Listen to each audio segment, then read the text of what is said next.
Hello, hi everyone, তোমরা সবাই কেমন আছো? আশা করি তোমরা সবাই খুব ভালো আছো আর আমিও খুব ভালো আছি। তো সকাল সকাল বসে গেছি এক কাপ লাল চা আর সাথে মুড়ি, তেল দিয়ে মুড়ি। তো চায়ের সাথে মুড়ি কে কে খেতে ভালোবাসো অবশ্যই কমেন্ট করে জানাবে। তো চলো, মুড়ি টুড়ি খাওয়ার পর মুড়িটা খাচ্ছি এই কারণে, কারণ আমাকে ওষুধ খেতে হবে ওই জন্য। আর তাছাড়া আমাকে কিন্তু চা মাখিয়ে মুড়িটা এমনিতেও ভালো লাগে। আর বলি, আজকের ভিডিওটা কিন্তু একদম শর্ট, মানে মিনি ব্লগের মতন হয়ে গেছে। মানে খুব শর্ট, তো কিছু মনে করো না। তো যাই হোক, চলো আজকে দুপুরের রান্না বান্নাটা তোমাদেরকে একবার শেয়ার করে দিই। তো এখানে আমি সবজি কেটেছি, লাউ, আলু, ঝিঙে, আর তোমার হচ্ছে, আর দেখতে পাচ্ছ লাউয়ের সাথে আছে বড় বড় আলু, এটা হচ্ছে ডিমের ঝোলে যাবে, লাউটা মুসুর দিয়ে হবে আর ঝিঙেটা ভাতে দেওয়া হবে।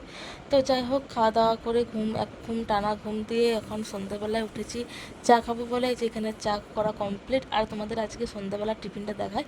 আজকের টিফিনটা কিন্তু দারুণ আছে। আর এটা রাতের বেলা রুটি হয়েছে।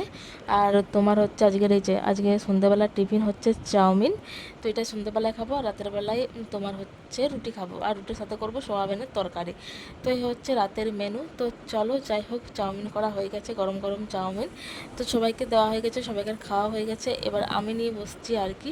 আমি একটু মানে একটু ভালোভাবে আর কি বসে বসে অনেকক্ষণ ধরে এই সকল খাবার খেতে মন যায়। ওই জন্য মেয়েকেও খাইয়ে দিয়েছি, সবাইকে দিয়ে তারপরে এই যে বসেছি আর কি খেতে। তো চা খাওয়া হয়ে গেছে, চার সাথে চাউমিন খাইনি, নাহলে এখনই গ্যাস অ্যাসিড হয়ে যেতে পারে। চা বিস্কুট খেয়েছি, তারপরে তার আধ ঘন্টা 15 মিনিট 20 মিনিট পর আমি চাউমিনটা খাচ্ছি আর কি। আজকে কিন্তু আমি সারাদিনের ভিডিও করেছিলাম, কিন্তু ভিডিওটা, মাঝের ভিডিওটা কোনো রকমের ডিলিট হয়ে গেছে। তো ওই কারণে এত শর্ট ভিডিওটা হয়েছে। তো প্লিজ কিছু মনে করো না। তো চলো, আজকের এই পর্যন্তই ভিডিওটা। ভিডিওটা ভালো লাগলে অবশ্যই লাইক, কমেন্ট, শেয়ার ও সাবস্ক্রাইব করে আমার পাশে থেকো।